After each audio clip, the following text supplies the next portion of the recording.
देखिए ऐसा है, जो कट्टर ईमानदार मुख्यमंत्री और उप मुख्यमंत्री हैं दिल्ली के, उनका तो पूरे का पूरा जो पोल पट्टी होती है वो खुल गई है। और चोर की दाढ़ी में तिनका कहना तो अब चरितार्थ ही नहीं है। इनकी तो पूरी की पूरी जो दाढ़ी है और इनके पूरी की पूरी जो राजनीति है वो भ्रष्टाचार पर ही आधारित है। आप लोगों को याद होगा, आपको क्या पूरे भारतवर्ष को याद होगा कि किस प्रकार से अन्ना हजारे जी का इस्तेमाल करके भ्रष्टाचार मुक्त, भ्रष्टाचार रहित राजनीति करने के लिए एक दुबला पतला सा IRS ऑफिसर कूदा था राजनीति के अंदर। और आज उनका केवल शरीर का ही वजन नहीं बढ़ा है, उसी का साइज नहीं बढ़ा है, अब इनकी जो वेल्थ है वो भी बहुत कई मैनीफोल्ड्स बढ़ गई है इनके नेताओं की। और उसके साथ साथ इनका जो भ्रष्टाचार है वो तो आसमान छू रहा है। अब आपने बोला कट्टर ईमानदार, जो ये लगातार बोलते हैं ना, स्वीट आतंकवादी, कट्टर ईमानदार, ऐसे ऐसे ही दो चार छोड़ देते हैं जो शब्द, और उसके बाद इनको पता है कि मीडिया उनको उठा लेगी। तो कट्टर ईमानदार जो उप मुख्यमंत्री हैं, उन्होंने आज सुबह जब ईडी उनके घर में गई छापा मारने के लिए, और उनके ही नहीं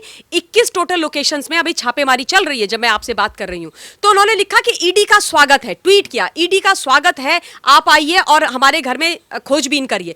लेकिन उसी ट्वीट में जो सेकंड पार्ट था उसमें वो लिखते हैं कि जो व्यक्ति बच्चों का भविष्य संवार रहा है उसको परेशान किया जा रहा है। तो मैंने ट्वीट किया है और मैंने बोला कि मनीष सिसोदिया जी, आप एक काम कीजिए, पहले अपने अरविंद केजरीवाल, आपके आका, जिन्होंने आपको फंसा दिया है by the way, minister without portfolio ने, उनसे जाके पूछ तो लीजिए कि सर जी कौन सी लाइन लेनी है, स्टैंड कौन सा लेना है। क्या ये स्टैंड लेना है कि हम ईडी का, सीबीआई का स्वागत कर रहे हैं, या ये स्टैंड लेना है कि हम ईमानदार कट्टर लोग हैं और हमको परेशान किया जा रहा है। क्योंकि एक ही ट्वीट में दो तरीके की बातें की गई हैं। अब इनका जो न्यूयॉर्क टाइम्स की भी आपने बात करी ना, और उसमें ये आज सुबह से बकायदा प्रेस कॉन्फ्रेंस कर रहे हैं और बोल रहे हैं मैं भारतवासियों आपको बहुत बड़ी खबर देने वाला हूं, चमत्कार हो गया है, दिल्ली का उप मुख्यमंत्री फ्रंट पेज में न्यूयॉर्क टाइम्स में छप गया, विश्व का सबसे शक्तिशाली राष्ट्र, उसका सबसे महत्वपूर्ण न्यूज़पेपर। मतलब भारतवर्ष की पत्रकारिता पर, भारतवर्ष की जो मीडिया है उस पर इनको भरोसा नहीं है। न्यूयॉर्क टाइम्स से इनको एफिडेविट चाहिए, इनको अश्योरेंस चाहिए कि इनके डिप्टी सीएम अच्छे हैं। पहले तो ये यहां एक्सपोज हो गए। दूसरी बात ये कह रहे हैं कि उन्होंने बोला कि वो वर्ल्ड के सबसे अच्छे शिक्षा मंत्री हैं और उनके शिक्षा मॉडल की तारीफ की गई है। तो थोड़ा इनके शिक्षा मॉडल को ध्वस्त कर दिया जाए। सबसे पहली बात इन्होंने बोला था कि हम अभी दिल्ली के अंदर 7 कॉलेज बनाएंगे। 7 साल बीत गए, एक ठो कॉलेज इन्होंने अभी तक बनाया नहीं है। 21,000 टीचर्स के इनके सरकारी स्कूल्स के अंदर आज भी जो पद हैं वो रिक्त हैं। इन्होंने बोला था कि दिल्ली के अंदर 500 ये स्कूल बनाएंगे और 20 डिग्री कॉलेज बनाएंगे। 500 स्कूल नहीं बने हैं, 20 डिग्री कॉलेज भी नहीं बने हैं। उल्टा क्या हुआ, 31 स्कूल बंद हो गए, 1 डिग्री कॉलेज बंद हो गया। और उसके अलावा दिल्ली के अंदर 745 ऐसे स्कूल हैं जिनके अंदर आज तक प्रिंसिपल्स नहीं है, और 416 ऐसे स्कूल हैं जिनमें वाइस प्रिंसिपल नहीं है। यह है इनका शिक्षा मॉडल हिंदुस्तान। अब मैं थोड़ी और चीजें बोल देना चाहती हूं कट्टर ईमानदार लोगों से जो न्यूयॉर्क टाइम्स में छप रहे हैं कि भैया ये तो बता दीजिए, एक प्रेस कॉन्फ्रेंस ये इस बात पे भी कर लीजिए। ये तो बहुत बड़े बयानवीर हैं और प्रेस कॉन्फ्रेंस तो ऐसे करते हैं, दिन में 4-4, 5-5 कर डालते हैं। तो एक डेटा निकालिए मुख्यमंत्री साहब। अब उप मुख्यमंत्री, शिक्षा मंत्री को तो बोल नहीं सकते, वो तो जेल जाने वाले हैं अभी थोड़ी देर में, आप चिंता ना करें, लेकिन आप कर दीजिए। और भारत के साथ साथ दिल्ली की जनता को यह बता दीजिए कि इन सरकारी स्कूलों में जिनका गाना आप लोग गा रहे हैं, जिनका ड्रम आप लोग पीट रहे हैं, जिनके अंदर कुछ है नहीं, जहां हालत बुरी है, उन स्कूल्स में आपके मंत्रियों के, आपके विधायकों के, आपके पार्षदों के और आपके नेताओं के कितने बच्चे पढ़ते हैं? कहां कहां कौन कौन से सरकारी स्कूल में? आप मुझे ले चलिए, मैं जाने के लिए तैयार हूं। और अगर आपने दिखा दिया तो मैं आपको मान जाऊंगी। मतलब ये मुंह और मसूर की दाल, इतना झूठ बोलेंगे ये देश की जनता से? आज क्योंकि सीबीआई की रेड हो गई, जो होनी थी उस पर हाई तौबा मचा के रखी हुई है। अब एक्साइज पॉलिसी, शराब नीति, आबकारी नीति, जिसके कारण मनीष सिसोदिया जो एक्साइज मिनिस्टर भी हैं, जिनके तत्वाधान में दिल्ली के अंदर एक बहुत बड़ा घोटाला, और दिल्ली की जनता, वोटर्स दिल्ली के जो हैं उनके साथ बहुत बड़ा छलावा किया इस सरकार ने, जिसने फ्री के नाम पर दूसरी बार गद्दी हासिल कर ली है। देखिए, इस दिल्ली के अंदर जो पहली पुरानी आबकारी नीति थी उसको वर्ष 21-22 के लिए बदल दिया गया था, और पुरानी जो नीति थी उसके हिसाब से 60% जो ठेके होते थे वो सरकारी होते थे और 40% ये प्राइवेट होते थे। इन्होंने उसको पूरा बदल दिया, स्क्रैप ऑफ कर दिया, 100% प्राइवेटाइजेशन कर दिया। ठीक है। उसके बाद 850 ठेके दिल्ली के हर गली मोहल्ले नुक्कड़, हर वार्ड के अंदर 3 ठेके। मंदिर के बाहर ठेका, स्कूल के बाहर ठेका, घर के बाहर ठेका, और ये कहते हैं ये बच्चों का भविष्य सुधारेंगे। बच्चे, कम उम्र के नाबालिग बच्चे अपने घर से पैसे चोरी करके ठेके में घुसने लग गए। माताओं बहनों का चलना मुश्किल हो गया, 3-3 बजे रात तक शराब परोसी जा रही है ना। ये इन्होंने सबसे पहले किया। उसके अलावा जब ये पूरा कार्यक्रम इनका चल रहा था कोविड काल के समय पर, 145 करोड़ रुपया जो ये आबकारी नीति का था और जिसको सरकारी कोष में जाना चाहिए था, शराब माफियाओं का था, जो इनके मित्र हैं, अपने मित्रों को फायदा पहुंचाने के लिए दिल्ली के सरकारी कोष और जनता का नुकसान करके इन्होंने वो पैसे वापस कर दिए, 145 करोड़। उसके बाद एक अर्नेस्ट मनी आया था 30 करोड़ रुपया का। वो अर्नेस्ट मनी फॉरफिट होना था और सरकारी खजाने में जाना था और दिल्ली के फायदे के लिए लगना था, उसको भी इन्होंने वापस कर दिया। कैसे कर दिया, किसके कहने पे किया, इतना बड़ा नुकसान इन्होंने कैसे कर दिया? और वापस नहीं गया तो 30 करोड़ रुपया प्लस 145 करोड़ रुपया कहां है, यही तो जानना चाहते हैं। उसके अलावा सुनिए आप इनकी कहानी, ये आबकारी नीति जिस पर ये U turn by the way ले चुके हैं। अब 1 सितंबर से पुरानी वाली जो आबकारी नीति है ना, वही लागू होगी, जिसमें 60-40 का रेशियो होगा, ठीक है। क्योंकि वो भी इसलिए हुआ जब एलजी साहब ने, दिल्ली के, उन्होंने इसको पूरी तरीके से इन्वेस्टिगेट किया और पता चला कि यहां तो बहुत बड़ा गड़बड़ छाला है। फिर एलजी साहब ने बोला कि इसकी सीबीआई इन्वेस्टिगेशन होनी चाहिए। यहां पर जैसा दिख रहा है वैसा है नहीं, इन्होंने बहुत बड़ा भ्रष्टाचार किया है और ये 100-200 करोड़ का नहीं है, उससे ज्यादा का भ्रष्टाचार है, मैं ये बता देना चाहती हूं। उसके अलावा देखिए अपने मित्रों को किस तरीके से फायदा पहुंचाया। अरविंद केजरीवाल, मनीष सिसोदिया और इनकी पूरी सरकार ने जो ब्लैक लिस्टेड होते हैं ना, जो लिकर के जो ये वो होते हैं, शराब के जो जिनके ठेके खुलते हैं, जो ब्लैक लिस्टेड होते हैं उनको शराब के ठेके नहीं दिए जाते। उन ब्लैक लिस्टेड लोगों को मनीष सिसोदिया ने दिल्ली के अंदर पैसा लेके, चंदा लेके शराब के ठेके दिए। कैसे दे दिए? ब्लैक लिस्टेड को। उसके अलावा जो मैन्युफैक्चरर्स होते हैं वो रिटेल सेक्टर में नहीं आ सकते हैं, उनको भी वो जो रूल्स एंड रेगुलेशंस थे उनको ट्वीक करके उनको भी इन्होंने मैन्युफैक्चरर से रिटेलर भी बना दिया। इन सब से इन्होंने पैसा लिया है, इन तमाम लोगों से इन्होंने चंदा लिया और उसके बाद यहां आकर के ये ज्ञान सुना रहे हैं, कहानी सुना रहे हैं, ये बोल रहे हैं मैं कट्टर ईमानदार हूं। और ये तो मैंने कुछ चीजें गिनवाई है हिंदुस्तान। अगर आप खोल के इनकी पोल पट्टी निकालेंगे तो आपको आश्चर्य होगा कि किस मुसीबत में भारतवर्ष की राजधानी, आपके और मेरे दिल, देश के दिल दिल्ली को हमने फंसा के रख दिया है। ठीक है मैम, जैसा तमाम ऐसे प्रश्न इसके पहले भी उठे थे कि लगातार जो प्राइवेट लोग हैं उनको फ़ायदा पहुंचाने की बात की जा रही है, लेकिन उसी समय राघव चड्ढा भी टीवी पे आए थे। वो कह रहे थे कि अगर ऐसा कुछ है तो फिर हमारा राजस्व कैसे बढ़ गया? हमारा राजस्व तो बढ़ गया है, मतलब सरकार की शराब नीति से सरकार का जो राजस्व है वो बढ़ा है, लेकिन उसके बाद अगर राजस्व बढ़ा तो फिर उन नीतियों को ये बंद क्यों कर रहे हैं? देखिए ऐसा है, ये एक्साइज पॉलिसी आने से पहले इन्होंने बोला था कि दिल्ली को एक्साइज पॉलिसी से 5,500-6 हजार का राजस्व मिलता है, और जब हम ये नई एक्साइज पॉलिसी लाएंगे ना जी, हमारे पास 10,000 का आएगा, है ना, 10,000 करोड़ का हमारे पास राजस्व आएगा। जो पुराना राजस्व था, जो 5 से 6 के बीच में मिलता था, वो भी घट गया था, वो भी घट गया था। और क्यों घटा था, यही तो खोजने की बात है। इसीलिए तो रेड हो गई है इनके घर में, इसीलिए वही सारी चीजें तो पता करनी है। तो राघव चड्ढा तो ब्लेटेंट लायर है, राघव चड्ढा तो भगोड़े हैं। राघव चड्ढा ने तो राजेंद्र नगर की जनता के साथ धोखा किया है। उन्होंने उनको विधायक बनाया, उसके बाद वो पहुंच गए पंजाब में, राज्यसभा में बैठ गए, वहां से राज्यसभा के एमपी बन करके। तो ये तो तमाम लोग झूठ बोल रहे हैं, राजस्व इनका कोई बड़ा नहीं है। अगर राजस्व बढ़ा होता तो आज मनीष सिसोदिया न्यूयॉर्क टाइम्स के गुण नहीं गा रहे होते। उस राजस्व के जो पेपर्स हैं, जो सारी चीजें हैं, उनको निकाल करके जनता के सामने रख रहे होते। और दूसरा, ये जो एक्साइज पॉलिसी है उसको वापस लेते क्या? जिस पॉलिसी से दिल्ली का सरकारी कोष भर रहा है, सत्यम तुम बता दो उसको कौन सा ऐसा मुख्यमंत्री होगा जो रिवर्स कर देगा? कैसे वापस ले लेगा?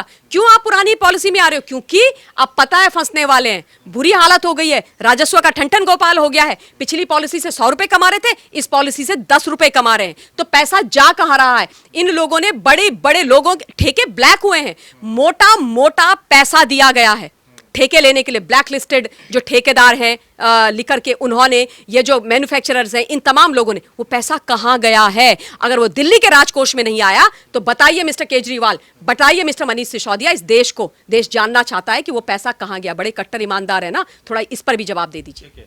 केजरीवाल हमेशा से ईमानदारी की बात करते हैं कि हम तो ईमानदार लोग हैं जी, हम तो ईमानदारी से बात करते हैं, इसलिए लगातार बीजेपी वाले हमारे ऊपर हमलावर रहते हैं।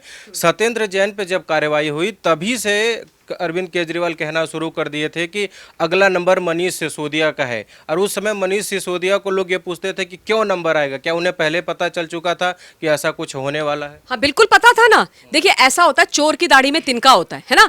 जो जिसने गलती की होती है, जिसने चोरी की होती है, जिसके कर्म उल्टे होते हैं, उसको पता रहता है कि आफ्टर ऑल हम कब तक बचेंगे, कब तक बच पाएंगे, एक ना एक दिन तो घिरेंगे। तो जब ये सारी तमाम चीजें बाहर आने लगी, नए एलजी आए, नए एलजी ने इंक्वायरीज इनिशिएट किया, जो एक्साइज कमिश्नर हैं वो सैक हो गए, आज उनके यहाँ पर भी उनके ठिकानों पर भी छापे पड़ रहे हैं। और जब निकाली पॉलिसी और जब एलजी साहब वेंट थ्रू दैट पॉलिसी, तो उनको रियलाइज हुआ कि तो बहुत खतरनाक इन्होंने गड़बड़ झाला करके रखा हुआ है। इन्होंने तो मतलब दिल्ली को लूटने की पूरी तैयारी कर रखी है। तो पता था, उनको पता था, और अरविंद केजरीवाल को तो पूरे अच्छे तरीके से पता था। पूछो क्यों? इसलिए क्योंकि उनके वरद हस्त के बिना न सत्येंद्र जैन, जिनकी याददाश्त खो गई है by the way, short term memory loss, वो बन गए हैं गजनी के आमिर खान, याद उनको कुछ आ नहीं रहा है। और इसीलिए उनके ऊपर भी हिंदुस्तान फैसला कोर्ट के अंदर अभी रिजर्व है कि जो आदमी अपनी याददाश्त खो गया हो, जो आमिर खान बन गया गजनी का, वो दिल्ली का स्वास्थ्य मंत्री कैसे बन सकता है भाई? आप बताओ, किसी आपको बीमारी के लिए चाहिए होगा पोलियो का टीका, वो लगा देगा, टिटनेस का लगवा देगा, तो हो गया ना नुकसान।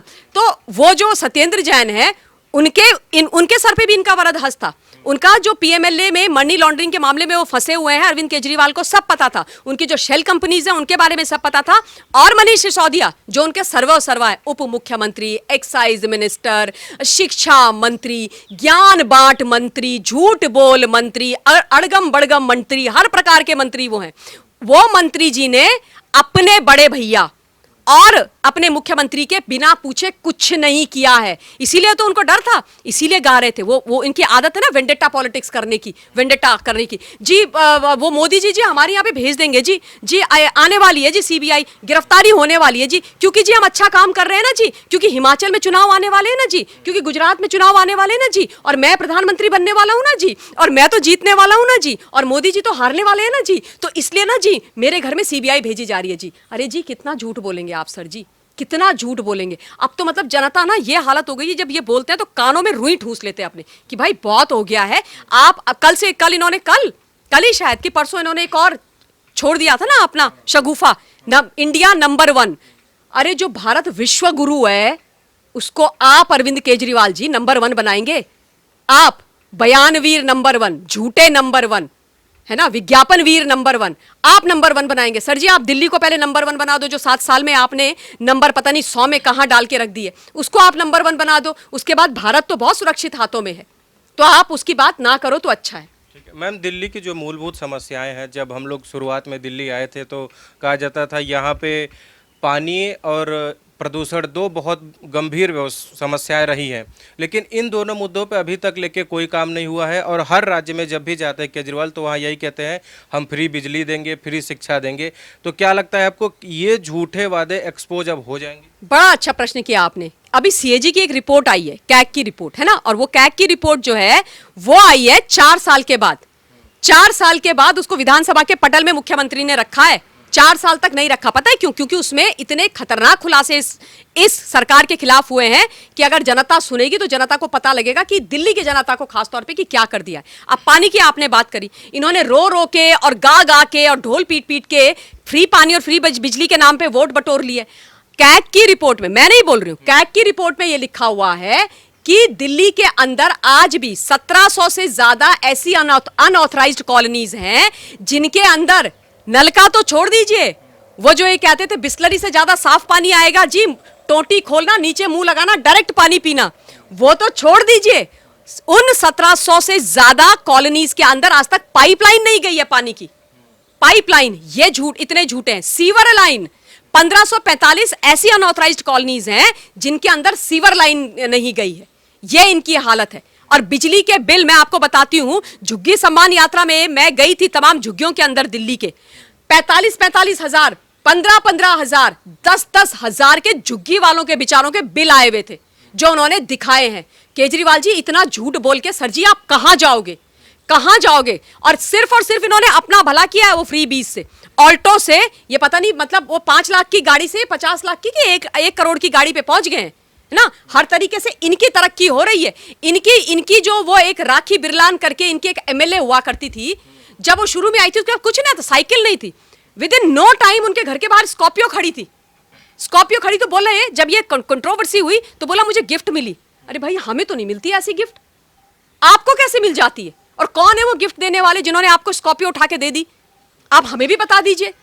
क्यों हमारी शक्ल इतनी खराब है क्या कि आपको ऐसे गिफ्ट मिल जाती है, बाकी दिल्ली वालों को नहीं मिलती है? इतने ये लोग झूठे और इतने ये भ्रष्टाचारी हैं। ठीक है, एक बहुत छोटा सा अंतिम प्रश्न लेते हैं। क्या लगता है अब कट्टर ईमानदार लोगों की छवि धूमिल हो चुकी है, अब जनता समझ चुकी है? बचा ही नहीं है कुछ, तो बचा ही कुछ नहीं है। और अंत में ये भी बोलना जरूर चाहूंगी कि जब नाश मनुष्य पर छाता है, विवेक पहले मर जाता है।